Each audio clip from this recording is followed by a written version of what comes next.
Good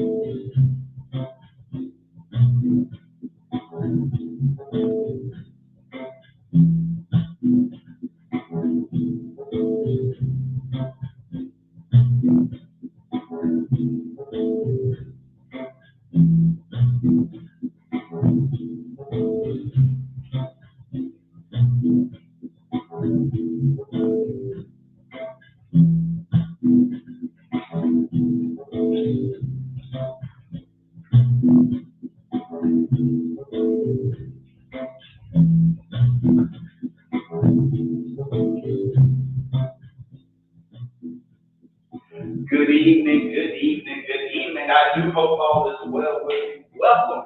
Welcome again tonight to another motivation word. It's your boy, y'all know who it is. It's your boy, Charles White. Thank you for being with me. Thank you to StreamYard for streaming it on LinkedIn, Facebook, and YouTube. Yes, we're on all three platforms, so you can catch me on all three platforms.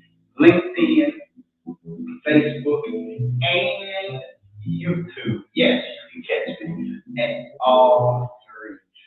Thank you to my brother and my good friend, Jalen Robinson. He is Mr. Sophomore at Livingstone College. Thank him again for the wonderful music that he has for me, opening and closing for me. So I appreciate him for that. So tonight we're going to get right into this motivational word. It's week one of the NFL season, so I hope you've been enjoying your football, and I do hope that your family is well, your friends are well, and that you yourself is well. I hope that you had a wonderful week this past week, and that this week coming up is good for you. But this motivational word, y'all know I love doing books and things like that. Y'all know I love using the Bible for motivational words. And yes, we're going to go into this motivational word right here in the Bible. You can find it if you want to look for it and follow it with me. It's 1 Samuel, the 17th chapter. Most of us, if we read scripture, have known or heard of this story in this 1 Samuel 17th chapter. Most of us have heard it. Most of us have heard it. David and Goliath. And so, for me, myself, personally, I started thinking about this particular story. And I remember as a little boy going to Bible school and Sunday school and vacation Bible school and youth service. I remember hearing about David and Goliath. But the crazy part is that they only taught us the part when David killed Goliath. And for most of us, if not all of us that went to church and heard this story, it goes a little bit like this. David got a rock. He wrapped it up in his sling, swung it, and he hit Goliath in his head. For most of us, that is the story. That's the end of the story for David and Goliath. And then I started asking myself and started doing some studying and started finding out for myself. Let me read this chapter of 1 Samuel, the 17th chapter again. Because there's so much leading up to even that battle of David facing Goliath. What you'll find out is two enemies fighting each other in this particular chapter. In this particular, it's two enemies battling each other. And we'll get into that. But let's go right into it. This is going to be a many-part series entitled The Battle Untold. The Battle Untold. Because we hear about the battle with David and Goliath. We hear about it, but what is the battle that's untold? David had the battle before he even got to Goliath. So, 1 Samuel, the 17th chapter, the 17th verse, and we're going to go through the 23rd verse. And I'm going to be reading from the NIV. And here we'll find these particular words. in 1 Samuel, the 17th chapter, verses 17 through 23. Jesse said to David, his son, get at least half of a bushel of grain that has been cooked. Also get 10 loaves of bread. Take it all to your brothers. Hurry to the camp. Take along 10 chunks of cheese to the commander of their military group. Find out how your brothers are doing. Bring me back some word about them. They are with Saul and the other men of Israel. They are in the valley of Eli.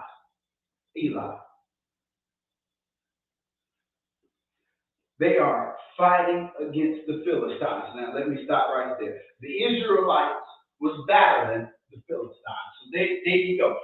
The Israelites was battling the Philistines. So then, early in the morning, David left his father's flock in the care of the shepherd. David loaded up the food and started out, just as Jesse had directed. David reached the camp as the army was going out to its battle position. Let me read that again. David reached the camp as the army was going out to its battle position. The soldiers were shouting the war. The Israelites and the Philistines were lining up their arms for battle. The armies were facing each other. David left what he had brought with the man who took care of the supply. He ran to the battle lines and asked his brothers how they were doing. As David was talking with them, Goliath stepped forward from his line. Goliath was a mighty Philistine, hero from God. He again dared someone to fight him. And David heard him. So you have this story of David and Goliath. And David is now traveling to go see his brother. And for most of us, when our parents ask us to do something, we are usually going to do it. But most of us, if our parents ask us to go to the battle line, in the middle of war, to see how your brothers are doing, most of us, hey, mom, dad, I love you, but you want me to go where they fight? But David went as his father told him. This is an important piece. David went as his father told him. But there's two key questions that we have to unlock. It's really 4 key questions in this whole series, but we're going to answer 2 tonight, and we're going to answer the other 2 next. Why did his father give him this assignment? Why did his father give him this assignment? Then the second question is so simple. What was the plan? What was the plan of him going there? Because there was a plan. There was a plan in him going there. So why did his father give him the assignment? Well, if you go back and read all of 1 Samuel, what you'll find out is all of David's brothers was at this war. They was fighting this battle. David was the youngest boy. Was a young boy. So his father being in the house, like most parents would, if you're the youngest, you probably gonna get asked to do something. If you're the last one in the house, everybody everybody else there, for me, all my siblings was older. So it was just me in the house growing up. So I understood how David felt right here, being the only one in the house. And they asked you to do something because you're the only one there. But he goes, his dad, his father, he is looking at the house, walking through the house, figuring out who can I ask to take this loaf of bread, this cheese, and go check up on these boys. Y'all know how some of y'all parents do. I need to go check up on these boys, these girls. Y'all know, especially if you're from the country. If you're from the country, now I gotta go check up on these boys, these girls. You know how you do. But yeah. He asked, David, look, go check up on your brothers. I remember as a child, especially in middle school and high school, my sisters were always checking up on me. Boy, what you doing? Why mama calling us? What you got going on? I remember as a little boy, I was the one, getting checked up on. Some of y'all was the one getting checked up on, so you ain't don't sugarcoat with your boy tonight. But David here was assigned a task. He was assigned a task. Go check up on your brothers and take this food and stuff to them. So David did as he was asked. So here's your first point. And why did his father give him the assignment? Sometimes you're the only one that can be picked for the assignment. Sometimes you are the only one in the room that can be picked for the assignment. SGA president, you have been selected for the assignment. Professor, you have been selected for the classroom.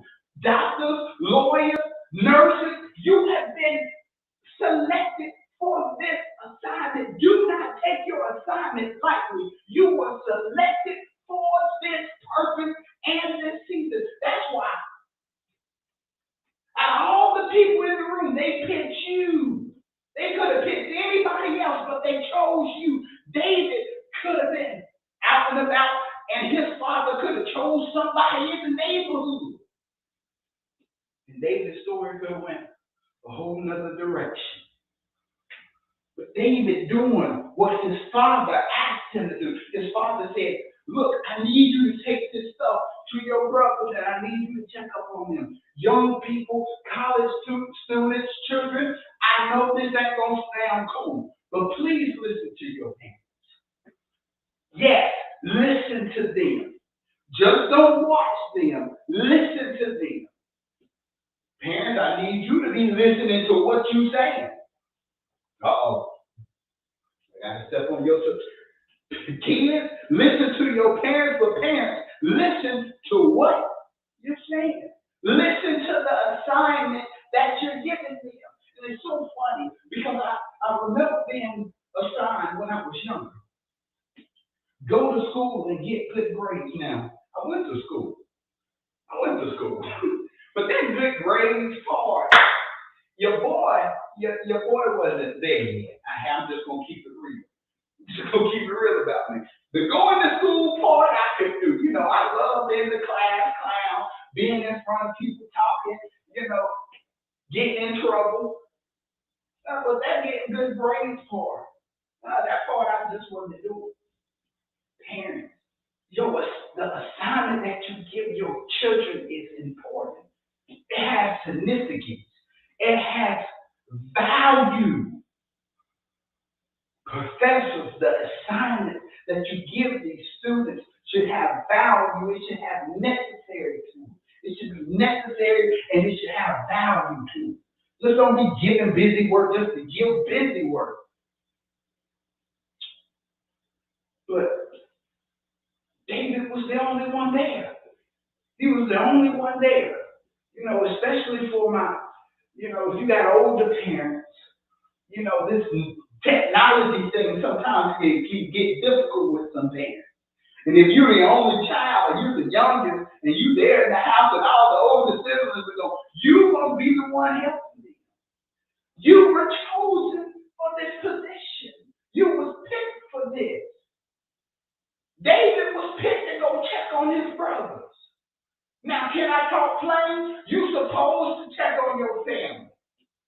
You're supposed to check on your friends if you love them, if you truly say you love them and care about them, and oh, I love my family, oh, I care about my friends. If you truly care about them and love them, you are going to call and check up. So his father was doing what any parent would do. I need to check up on my children. But he said, his son, their brother, out. I need you to go out and check on them. I got stuff to do. I got to go to work. But I need you to check up on your brothers and your siblings. I need you to go check up on them. So sometimes you are the one picked for the assignment. This is so important. His father could have asked anybody in the neighborhood. His father could have asked anybody else. But he chose his own son. I need you to go do this assignment. Sometimes you are the one picked.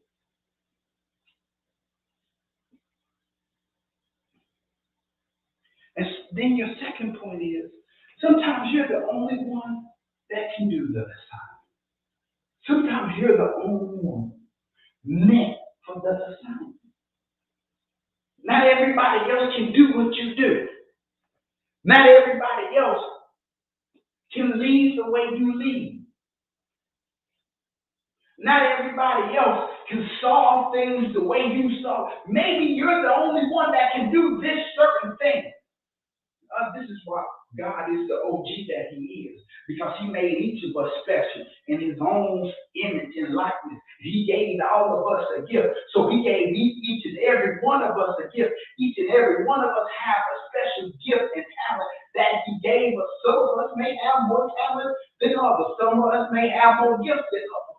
But he gave each and every one of us something. That's why you are picked for something. Don't think you're just here on this earth for nothing. Do not let people, friends, backstabbers, liars, and cheaters tell you you're not here on this earth for nothing. You are here on this earth for something. Maybe it is being the best house cleaner that's ever been alive. Maybe it is being the best bricklayer that's ever been alive. Maybe it is being the best doctor or lawyer or professor or teacher or mentor or coach. It is to be alive. But you have a special talent and gift, and you was placed on this earth for an assignment. Each and every one of us has an assignment. But David's assignment that day, in this first part of this chapter, 17 to 23, is to go check up on his brothers and take this food. He was the only one that could do it. He was the only one that could do it. Because he was the only one around. Maybe the best blessing is you being the only one around that day. Let me say that again. You're going to miss that, and you're going to miss your breakthrough. I'm going to talk like I'm in church now. You're going to miss your breakthrough here. Maybe it's a blessing that you're the only one there that day, because they're going to pick you. And that might be your breakthrough, because they picked you.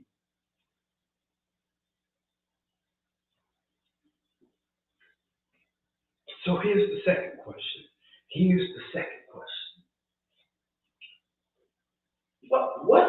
What's the plan? What was the plan in him going there? Parents, this is an important question. And this is probably the same question Jesse, David's father, was asking. What is the plan of what is the plan that I have for my child? Well, clearly he planned on this particular day, I need you to take this stuff and I need you to go check up on your brother. We have to make a plan. We cannot send our young people out with no plans. Yes, I know you want to see your children spread them and flap them, but before you let them spread them and flap them, please give them a plan. Help them with their plan. If they have a plan, that they want to go, if they have something that they want to do, help them plan so that they can get there.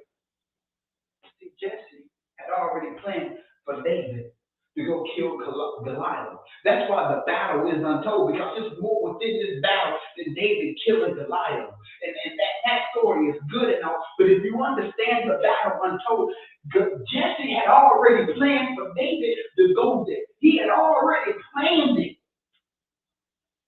But David had to accept the assignment. There's a two-part street on this. You have to plan it, then you have to give the assignment. And then the third street is you have to accept it. You can't just be saying, oh, I want a better place in life. I want a better job. And somebody gives you the plan, and then they give you the assignment, and then you don't accept it. Then you try to figure, well, the Lord ain't opening doors for me. I thought he was supposed to make ways out of no way. I thought he was the way maker. And this is why people ain't in church. I'm going to talk plain. Because of this story right here. Because all we say is that the giant is supposed to just get knocked out by slinging a rock. But in the reality of it, we have to have an assignment. We have to have a plan. We have to have all both of those together. And then that third street is you have to accept everything that's coming, the good, the bad, the ugly, the up, and the down. So what's the plan? What's the plan? The plan is not always easy either. Nowhere in this story did it say David had an easy journey going there. It don't describe how he got there, what he had to go through to get there. It just says he was told to go take this stuff to his brothers and check up on him. It don't say how far he had to go. In David's time, he had to walk. Some of y'all don't even have to walk nowhere. Some of y'all can just jump in the car, get on the bus, get on the train, call a Lyft, call a Uber, call a taxi, and you to point A to point B. He didn't have none of that. He didn't even have Lyft. Not Lyft at all. Not no Lyft. Not Uber. Not no bus stop. Not no train. Nothing. All he had was the faith of his father and his parents. That's why parents, you got to have faith in whatever your children is trying to do. You got to have faith in whatever they're trying to achieve. Parents, you got to have faith in yourself. Adults, if you ain't got kids, you got to have faith in you. How you going to want an assignment, have a plan to get to the assignment, but you ain't got no faith, and then you don't accept it. You don't even accept the plan. You don't have no faith. You always negative. And then we think that we get to David and Goliath, and we just supposed to swing a rock and knock our giants down. No, it is journey, it is steps, it is a plan before you get to swinging that rock. So what's the plan? David woke up probably thinking he was going to fend after the sheep, watch after the herd, do what he usually do on a daily basis, and his father walks in his room. Y'all know how y'all parents do. You know how some, and I ain't got to go down the parent street. I can go down the educator street. You know, you walk in the classroom, ministers, you walk in the pulpit, doctors, you walk in that doctor's office, and you give the person that you're trying to help an assignment. Here's the plan for the day. I'm going to assign you with something. But here's the other piece of the plan. When you're assigned something and you have the plan, it's up to you to do it. It's up to you to do it. It was up to David to either go or don't go. Now, depending on if his father was like my father, and I told him I wasn't going to do something when he asked me to do it, David White I wasn't going to do something. I knew what was going down if I told Rosanna Steele Ware I wasn't going to do something. I knew what was going down. First off, my lips was going to get adjusted. And if I could stand up after they got done hitting me, then I would have to go do what they told me to do. Hey, I'm just going to keep it real about me. Some of y'all don't keep it real about yourself. But you've been assigned for something. Each and every one of us has been assigned to something. See, the first part of the Battle Untold is that David had to take this assignment, and he had to accept it, and he had to come up with a plan to get to the destination where his brother was. So he got up early. He got up early. He left the sheep with the shepherd, told the shepherd to watch after the sheep. And he went to go check up on his brother. See, he accepted the first part of the assignment. So he already knew there was something else in the plan. You have to understand, in the assignment, there's always something else planning out, working itself out. When you get assigned something, there's always something working itself out. So what's your assignment? What is your assignment? What is your assignment? See, in the Battle Untold, David got assigned something. Then he planned it out that he was going to leave the next morning, go do what his father Jesse asked him to do. But the real question that we have to ask ourselves is, what's your assignment? What have you been assigned to do? What have you been assigned to do? This kind of blew my mind here as I was studying this, and this is just something to think about.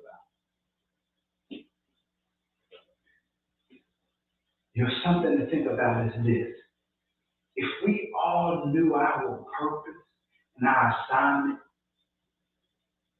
if we all knew our purpose and our assignment, then we wouldn't be worried about everybody else's assignment and purpose. That's just something to think about. If we worried about our assignment and purpose, what we've been assigned, what we've been called to do, we wouldn't worry about what's happening to everybody else now. Because clearly Jesse was not worried about asking nobody else outside of his house. He was clearly going to ask his son, so he went into his son's room, just like most of y'all can do. Look, I need you to do this today.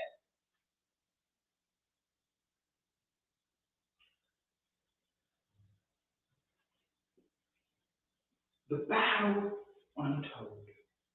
The Battle Untold. You have to understand the assignment. You got to understand the plan. Jesse gave his son the assignment. David came up with a plan to leave early the next morning to go do what his father asked. Sometimes it's as simple as just doing what we've been asked. It's as simple as doing what we have been asked to do. It's that simple. Sometimes it's as simple as doing what we've been asked to do. So, in closing, the two questions tonight. Why did his father give him the assignment? What's the plan? The Battle Untold. Thank you for your hearts. Thank you for your eyes. And thank you for your ears. Please, this week, we got a lot of great stuff coming up. We have revamped my Instagram. We're revamping some things on Twitter. We're revamping some things on my Facebook. So there's a lot of great things coming. your way from me. Yes, the podcast will be happening again this week. Join me on Instagram Live. My new Instagram. Follow me on my new Instagram. It is Charles White 61291. Charles White 61291. Follow me at my Instagram. Yes, we will be having a podcast again. Join me on my Instagram for that Wednesday night, 8 p.m. We will be live on Instagram Live, 8 p.m. Wednesday night. And then join me Thursday night, right here on all three platforms, as we will be doing a Thursday night motivational word entitled, I Want What I Want. I Want What I Want. And then next Sunday, yes, we're going to close out this mini series, The Battle Untold, The Battle Untold. So join me for that. Please follow me again on all of my social media platforms. If you haven't already, follow me on all of my social media platforms. Again, I thank you for your hearts. I thank you for your eyes.